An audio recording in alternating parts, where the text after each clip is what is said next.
वक्त मैं पाकुड़ कलेक्ट्रेट समाहरणालय में हूँ। आज समाहरणालय में पचवाड़ा नॉर्थ कोल ब्लॉक से विस्थापित हुए बिशनपुर के ग्रामीण यहाँ पे डीसी बाइक से मिलने पहुंचे हैं।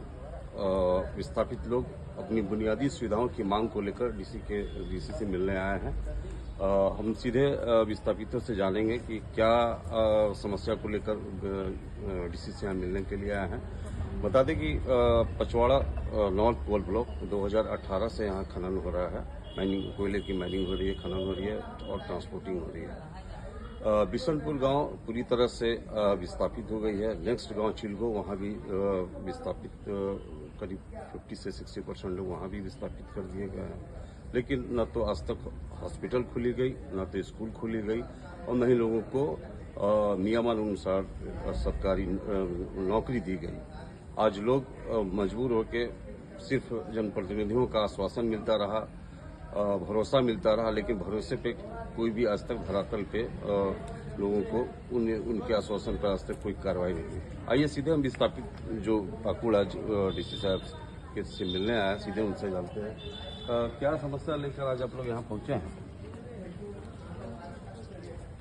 देखिए, हम लोग माइनिंग का समस्या तो बहुत तरह का है, लेकिन हम लोग भी एक दो पॉइंट लेकर के हम लोग आए हैं जो खास तौर पर हम लोग का समझा जा सकता है कि मतलब क्षेत्र में बहुत अनिवार्य है। कि जैसे हम लोग क्षेत्र में अभी 2018 से शुरू हुआ है, अभी 2026 आ गया तो अभी तक मतलब कोई हॉस्पिटल का बनाया नहीं है, शुरुआत भी अभी तक नहीं किया है। लेकिन यहाँ गांव का लोग बहुत समस्या इसका सिवा सुविधा नहीं दे रही है कंपनी, यही समस्या है। और क्षेत्र में आज तक स्कूल का भी वही हाल है। अभी तक हम लोग का डीओ भी स्कूल बोल करके अभी तक आश्वासन देते आया, कोई उसका ठोस पहल नहीं आया है जमीन तक। तो आप लोग के पास तो स्थानीय विधायक भी आप लोग की समस्या से रूबरू हुए हैं, जाने हैं, उनसे भी वार्ता हुई है, सांसद से भी बात हुई है, दुमका के भी विधायक आए, उनसे भी आप लोगों ने वार्ता किया। तो कोई अब तक निष्कर्ष प्रबंधन की ओर से कोई पहल नहीं हुई? अभी तक तो वो तो बोल तो रहा है, चलो हम करवा देंगे, बात करा देंगे। त्रिपक्षीय बैठक में वो भी बहुत बार बोल चुका है, लेकिन अभी तक कोई काम नहीं हुआ। अभी तक जैसे हैं वैसे हैं।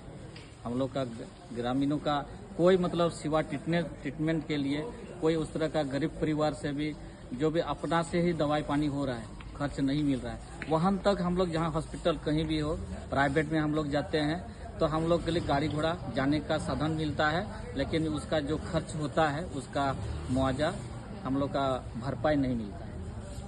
तो आप लोगों ने प्रशासन के पहल पर समिति बनाई थी, अनुसरण एवं नियंत्रण समिति के बैठक में जिले के अधिकारी भी शामिल होते हैं, उसके बावजूद भी कुछ निष्कर्ष नहीं निकल पा रहा है। बैठक हुई है, समिति की बैठक हुई है? जी सही में बैठक समिति भी बनाया है। बहुत आशा उम्मीद के साथ हम लोग बनाए थे, ताकि हम लोग का सब सुविधा अभी सरकारी पदाधिकारी साथ में है, तो इस समिति में हम लोग का बहुत आशा उम्मीद था। लेकिन जहां हम लोग सोच रहे थे उस तरह का तो काम अभी तक दिख नहीं रहा है, हुआ ही नहीं है। मतलब खाली आश्वासन, अभी भी बात चल रहा है तो चल रहा है, अभी तक कोई ठोस पहल नहीं हुआ है। तो कोयला प्रबंधन मतलब अधिकारियों की बात नहीं सुनते हैं, जनप्रतिनिधियों की भी बात नहीं सुनते हैं, यही समझा जाओ, या विस्थापितों की भी बात को नहीं सुनते हैं? जी सही में ये सब हम लोग, इसीलिए हम अपना स्तर से अभी हम डीसी कार्यालय में आए हैं। अपना स्तर से हम लोग मिले, बात करें डीसी साहब का क्या दिशा निर्देश हम लोग को दे रहा है, और नहीं तो हम लोग अंतिम हम माइंस को बधा डालेंगे। यही सोच करके हम लोग यहाँ पर पहुँचे हुए हैं। क्या आज हमारे दूसरे विस्थापित, क्या मुख्य रूप से क्या आप लोग की डिमांड है?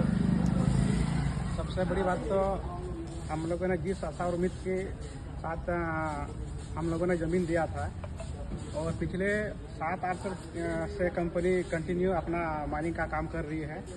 और अगर देखा जाए विस्थापित क्षेत्र में या जो भी लोग विस्थापित हो रहे हैं, उन लोगों को जो भी मूलभूत सुविधा मिलने का है।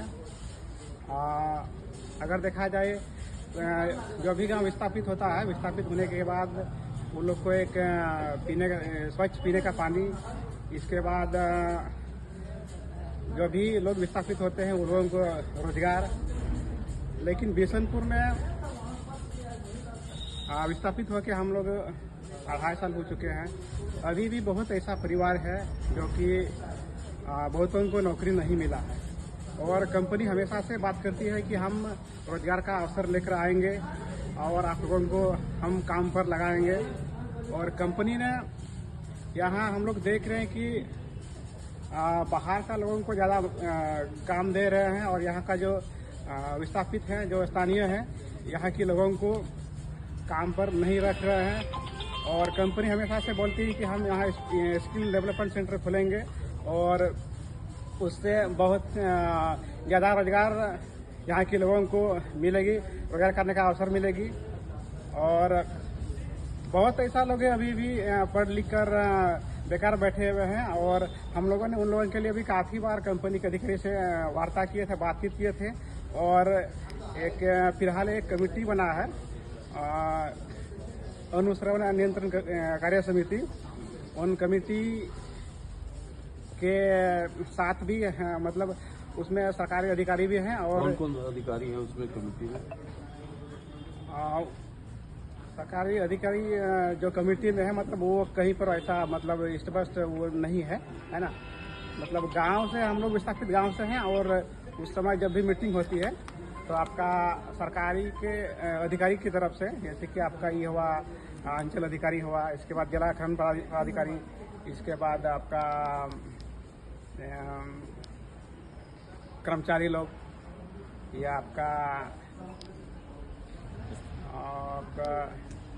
ब्लॉक से जिला से भी जाते हैं अधिकारी। जी।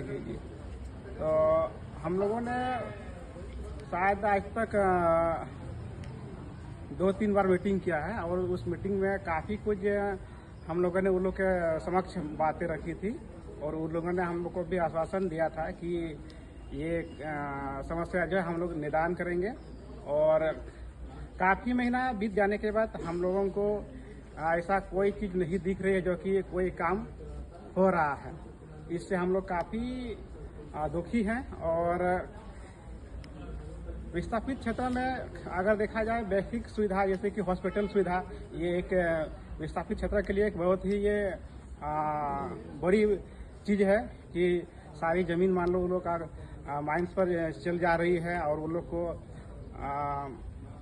हॉस्पिटल सुविधा मान लो नहीं मिल पाएगी।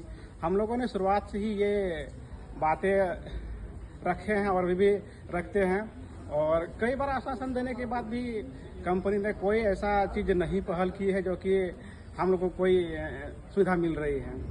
हमारे और भी विस्थापित हैं, वो भी हमसे भी हम बात करेंगे, जुड़ेंगे। मनोज जी, क्या कुछ समस्या को लेकर आए हैं आप? सबसे पहले तो मैं आपके चैनल के माध्यम से सभी मेरे विस्थापित क्षेत्र के जो भी साथी हैं, जो भी ग्रामीण हैं, मैं उन सबको मैं आभार व्यक्त करता हूं कि आज इस दुख की घड़ी में हम लोग जिला मुख्यालय कार्यालय पर हम लोग अपना एक आवेदन लेकर पहुंचे हैं।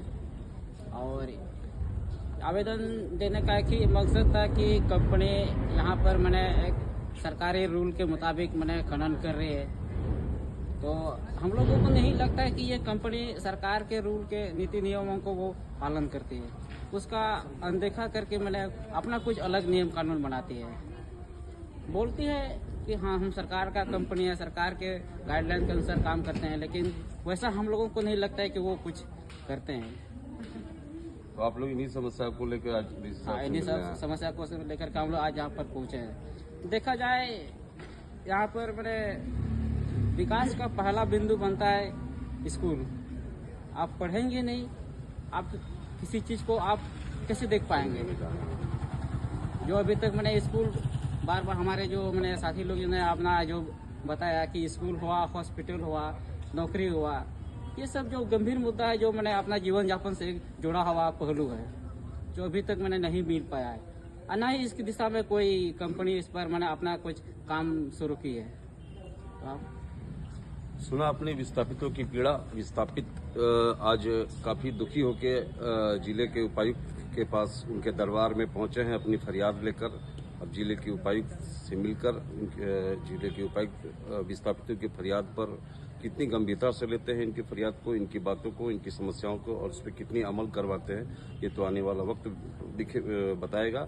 लेकिन स्थानीय जनप्रतिनिधियों का से लगातार मिलते हैं, उनके आश्वासन से ये थक हार के अब जिला के उपायुक्त के पास पहुंचे हैं। अब देखना है कि जिले के उपायुक्त इनकी समस्याओं को, इनकी मांगों को, इनकी बुनियादी मांगों को कितना धरातल पे उतारने में गंभीर हैं, वो आने वाला वक्त ही बताएगा। समाचार प्लस के लिए पाकुड़ से कार्तिक।